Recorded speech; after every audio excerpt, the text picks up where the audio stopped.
Il est extrêmement difficile au quotidien de trouver l'équilibre entre l'indispensable et l'accessoire, le nécessaire et le superflu, ou simplement pouvoir moduler notre emploi du temps et ses priorités entre famille et travail, valeurs et appât du gain.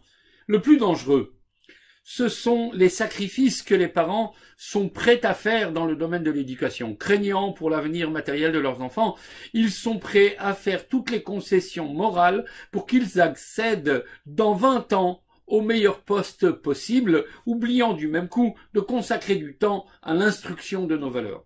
Notre paracha fait le récit d'un des épisodes les plus dramatiques de la Torah, le péché du veau d'or.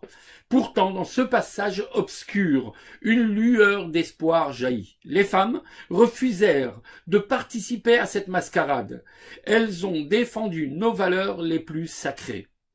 Ces mêmes femmes qui s'opposèrent à cet acte odieux en ne donnant pas leurs bijoux pour fabriquer l'idole, ces femmes vont se distinguer dans la paracha de la semaine prochaine en donnant ce qu'elles ont de plus cher pour édifier le tabernacle. Aujourd'hui encore, nos femmes sont nos inspirations. Ce sont elles qui trouvent et imposent l'équilibre dont nous parlions. Ce sont elles qui garantissent que nous ne nous perdions pas, nous et nos enfants, dans l'ivresse de l'appât du gain ou de la pseudo-réussite matérielle, jusqu'à vouloir sacrifier ce que nous avons de plus cher sur l'autel à la gloire du veau d'or.